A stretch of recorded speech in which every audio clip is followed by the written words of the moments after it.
Hello, my name is Alex Boyum. I'm a student at Full Sail, going in the Bachelor's for Film degree program.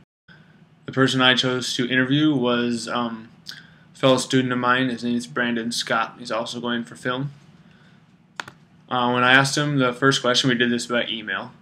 When I asked him the first question, which was, what do you see as the role of the visual arts in our mass-mediated world, and particularly in your profession, or in this case his studies?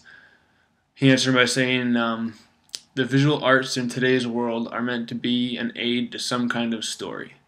Whether the visual art is that of a film, a video game, an advertisement, or even a still photograph, the visuals should enhance the story they are a part of.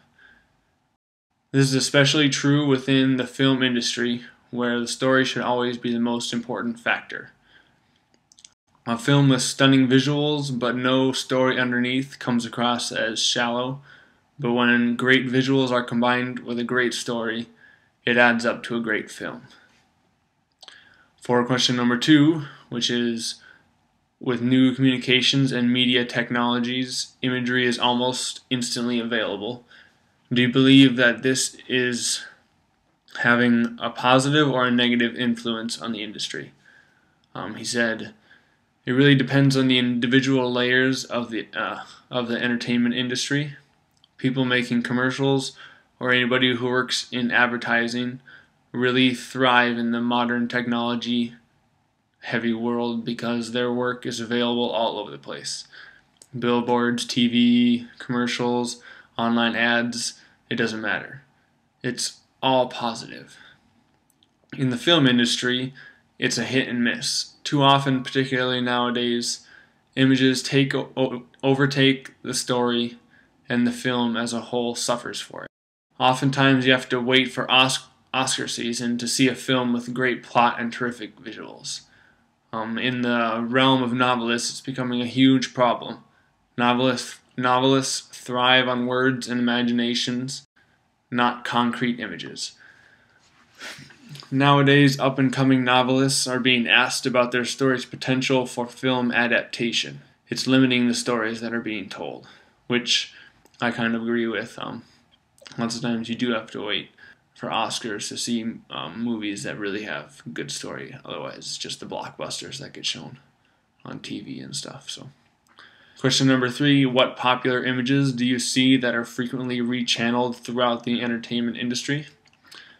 Brandon said, the human face. Allow me to explain. Look at any movie poster. The facial expression can tell you a lot about the movie before you've even seen it. Serious face equals an action movie. Laughing face equals a comedy. Male and a female face equals a romantic comedy. If it seems too easy, it's because it is. But you see the same thing in video games as well, or look at advertisements again. If someone is smiling, it's typically because they have the product the company is trying to sell you. If someone is frowning, it's because they don't. It tells you a lot about the power of the human face, which I also agree with. Question number 4, are there particular images that this industry has popularized or created? Brandon said, I really have to go back to the human face here. The entertainment industry does a good job of making you feel the intensity, heartbreak, and overall emotion of what characters are experiencing simply by manipulating the expressions of the human face. For question number 5, who is one of your favorite visual artists, and what kind or what is your favorite style of visual art? He said, I don't know if filmmakers count here, but since visuals are a huge part of their careers, I'll go with it. Though I'm not a fan of many of his films as a whole, Terrence Malick creates some of the most beautiful images I've seen on film. He plays with light and nature in ways that most filmmakers choose to avoid. Even by using something as simple as natural light, when most people would use artificial light, sets him apart. And then question number 6, how has your knowledge of famous artworks influenced your creative process? He said, by giving me images to tell stories to. Oftentimes, when I find myself attracted to a visual art of some sort, I end up telling a story to myself that goes along with it. By doing so, I improve my writing and my creative process as a whole.